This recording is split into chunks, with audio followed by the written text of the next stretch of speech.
Dear students, as you know, जैसा कि आपको मालूम है, वीडियो के माध्यम से आपके पास सिंपल फ्यूचर पहले भेजा जा चुका है, जिसकी एक्सरसाइज भी आपको व्हाट्सएप पे भी आई थी और हमने वीडियो के माध्यम से भी भेजी थी। आज तीन वो फ्यूचर है, एक तो फ्यूचर कंटिन्यूस, एक फ्यूचर परफेक्ट और एक फ्यूचर परफेक्ट कंटिन्यूस। तो जो फ्यूचर कंटिन्यूस है उस टेंस की सहायक क्रिया तो शैल बी और विल बी होती है। फ्यूचर परफेक्ट की शैल हैव और विल हैव होती है। फ्यूचर परफेक्ट कंटिन्यूस की shall have been, will have been. तो तीनों टेंसों की पहले तो हमने आपके सामने क्या रख दी, सहायक क्रिया रख दी। और ये आपको ध्यान ही होना चाहिए, मैंने पहले भी बताया था कि भाई आई और वी जब करता होंगे, आई और वी, उनके साथ शैल वाला भाग रहेगा। और फ्यूचर में एक फ्यूचर की याद हो गई, उसके बाद उसके साथ चलता रहता है। जैसे सिंपल फ्यूचर होता है, उसकी सहायक क्रिया शैल विल। फ्यूचर कंटिन्यूस में आते ही shall be, will be. Future perfect में आते ही शैल हैव, विल हैव। तो शैल विल तो कंटिन्यू चल रहे हैं। और फ्यूचर परफेक्ट कंटिन्यूस आते ही शैल हैव बीन और विल हैव बीन। इस तरह से आपके सामने, और सिंपल फ्यूचर पहले ही आपके सामने एक्सरसाइज आ चुकी है व्हाट्सएप के माध्यम से भी, और हमने वीडियो के माध्यम से भी भेजी। यहाँ भी हम वीडियो के माध्यम से ये तीन टेंस आपके सामने रख रहे हैं। फिर वर्ब के पास आते हैं, तो ये है future continuous tense. Future continuous, और आपको बार बार बता रहा हूँ कि वैसे 6 कंटिन्यूस है, 3 तो सीधे हैं, 3 परफेक्ट कंटिन्यूस है। 6 टेंसों के अंदर कौन से 6 कंटिन्यूस की बात कर रहे हैं, 6 के अंदर वर्ब की फर्स्ट फॉर्म प्लस आईएनजी आती है। फिर परफेक्ट में आ गए, परफेक्ट कोई सा भी क्यों ना हो, हर परफेक्ट में वर्ब की थर्ड फॉर्म लगती है। उसके बाद परफेक्ट कंटिन्यूस है तो वही फर्स्ट फॉर्म प्लस आईएनजी। अब इनके आइडेंटिफाइंग वर्ड्स हैं, तो उसमें ये आपके सामने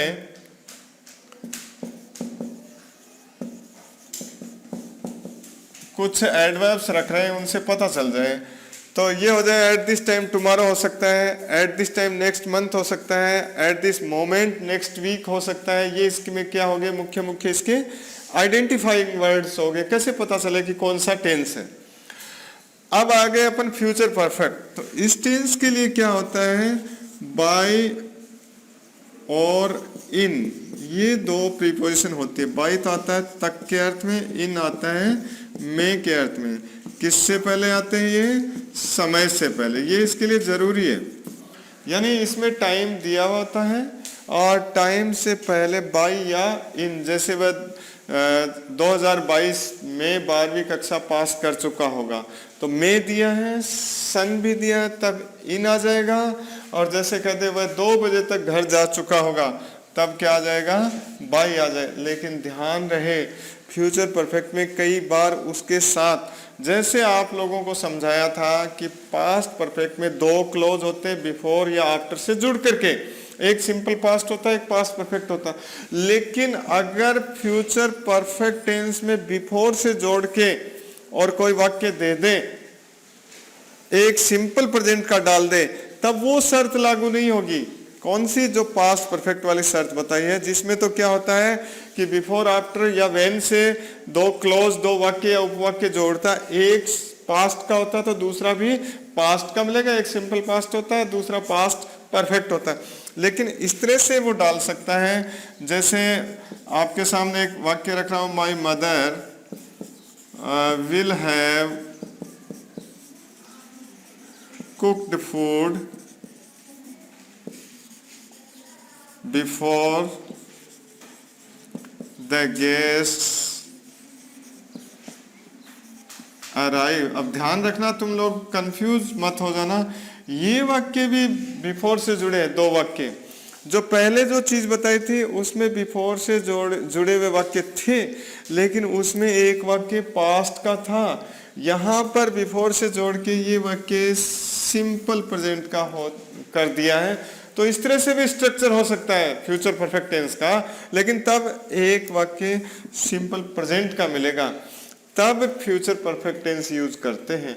अन्यथा आपको मैंने बताया है, बिफोर और आफ्टर या व्हेन से जब 2 या 2 से अधिक क्लॉज जुड़े हुए, एक पास्ट का दिया है तो दूसरा भी उसके साथ पास्ट का आता है। अब आते हैं अपन तीसरा टेंस।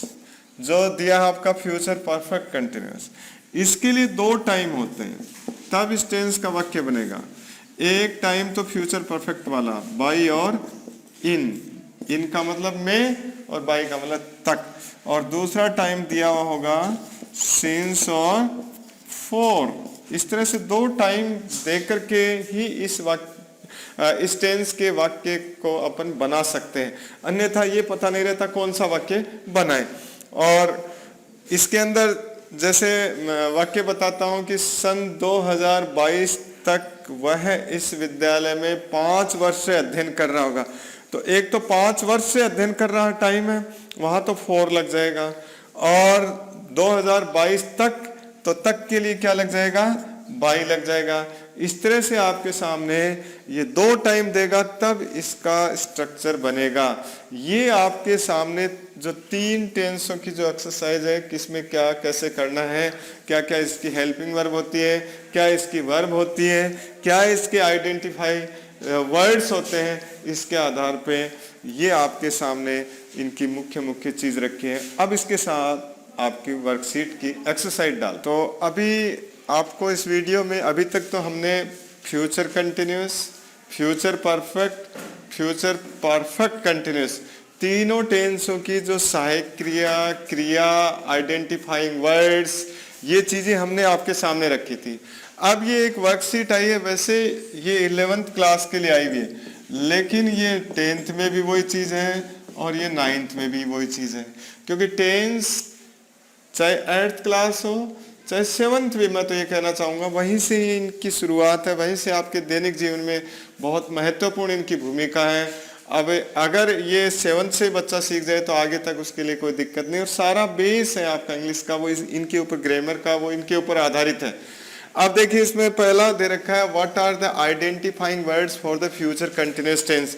कैसे पता चले, how can we identify that in this blank we will have to supply future continuous, future perfect और फ्यूचर परफेक्ट कंटिन्यूअस। कैसे पता चले कि इसके अंदर इस एक्सरसाइज में हमें कौन सा टेंस यूज करना है, तो उसके लिए जो पहचान वाले शब्द होते हैं वो है। तो what are the identifying words for future continuous. Future continuous के लिए कौन कौन से हैं, एट दिस टाइम, टुमारो हो गया, दूसरा at this moment, following week हो गया,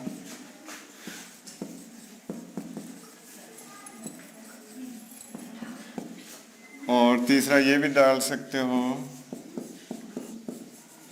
eight this time next year हो गया। तो एट दिस टाइम तक तो आपका रहता है प्रेजेंट कंटिन्यूस, उसके आगे ये जो फ्यूचर वाली पहचान जुड़ गई ना, तब आपका फ्यूचर कंटिन्यूस हो जाता है। तो ये तो आइडेंटिफाइंग वर्ड्स हो गए, पहचान वाले शब्द हो गए। दूसरे में पूछता what is the sentence pattern for future perfect tense. Future perfect tense का वाक्य का आधार क्या रहता है, तो उसमें आपका सबसे पहले आ गया सब्जेक्ट, फिर उसके बाद हेल्पिंग वर्ब।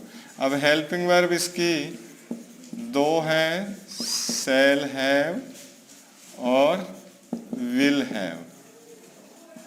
आई और वी कर्ता के साथ ये है, बाकी के साथ ये।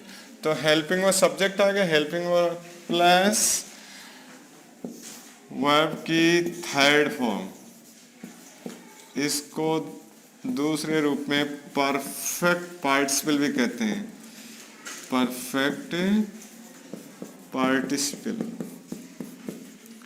प्लस बाय या इन प्रीपोजिशन, और उसके बाद टाइम।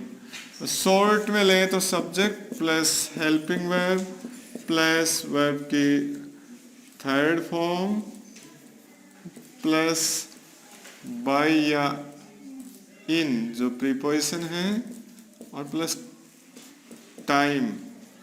इस तरह से भी ले सकते हैं इसको शॉर्ट में। यहाँ तक मैंने सारी चीज डिटेल से लिख दी कि भाई सब्जेक्ट आ जाता है, हेल्पिंग वर्ब आई और वी कर्ता के साथ शैल है, बाकी के साथ विल है, उसके बाद प्लस वर्ब की थर्ड फॉर्म या उसको परफेक्ट पार्टिसिपल का मतलब भी वर्ब की थर्ड फॉर्म होती है। उसके बाद प्लस बाय या इन में से एक प्रीपोजिशन, उसके बाद टाइम दिया हुआ होता है। इस तरह से इस टेंस का जो पैटर्न है, कौन से का, फ्यूचर परफेक्ट का, वो ये रहता है।